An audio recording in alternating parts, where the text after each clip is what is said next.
Assalamualaikum warahmatullahi wabarakatuh.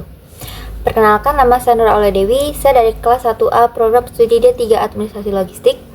Saya di sini ingin menyampaikan materi mengenai pelindungan konsumen. Selamat menyaksikan. Pernah nggak sih kalian beli barang, pas datang malah zonk, barang nggak sesuai, rusak, atau bahkan berbahaya? Nah, di video kali ini kita bakal bahas kenapa pelindungan konsumen itu penting banget buat kita. Yuk simak sampai habis videonya biar nggak jadi korban transaksi yang merugikan.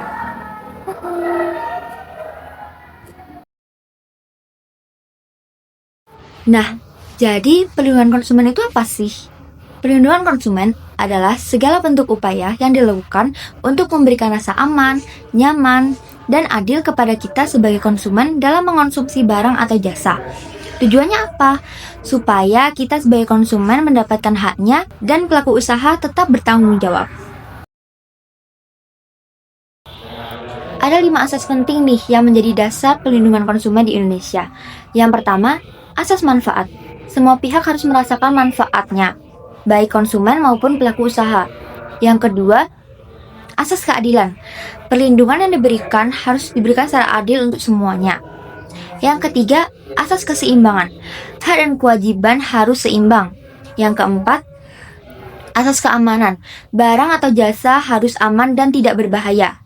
Kemudian yang terakhir, asas kepastian hukum. Yang dimaksud kepastian hukum di sini adalah ada aturan jelas yang melindungi semua pihak.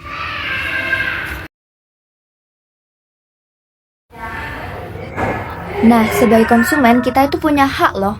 Apa aja sih hak konsumen itu? Yang pertama, hak atas kenyamanan dan keamanan. Yang kedua, hak untuk memilih barang atau jasa yang sesuai. Yang ketiga, hak untuk mendapatkan informasi yang jujur. Kemudian yang keempat, hak untuk menyampaikan keluhan. Dan yang terakhir adalah hak untuk mendapat perlindungan dan advokasi. Tapi selain hak, konsumen juga punya kewajiban loh. Di antaranya, baca petunjuk pemakaian, beriktikat baik dalam bertransaksi, membayar sesuai kesepakatan, dan yang terakhir ikut menyelesaikan sengketa apabila terjadi masalah. Nah, selain konsumen, pelaku usaha juga nggak bisa semena-mena loh. Mereka juga punya kewajiban. Di antaranya, jujur dalam promosi dan memberikan informasi, menjamin mutu barang atau jasa, dan memberikan kompensasi apabila barang merugikan. Dan ada juga larangan keras seperti menjual produk tanpa label bahasa Indonesia, memberi iklan yang menyesatkan, serta mencantumkan klausul secara sepihak yang merugikan konsumen. Kalau terjadi masalah, harus kemana? Nah, kalau konsumen merasa dirugikan, ada 2 jalur penyelesaian sengketa. Yang pertama, jalur pengadilan, yaitu lewat gugatan ke pengadilan umum. Yang kedua, jalur luar pengadilan, yaitu lewat BPSK seperti mediasi, konsiliasi, dan arbitrase. Apabila pelaku usaha melanggar, jangan khawatir, ada sanksi hukum yang bisa dijatuhkan. Yang pertama, pidana penjara. Kemudian yang kedua, ada denda yang bisa mencapai miliaran rupiah.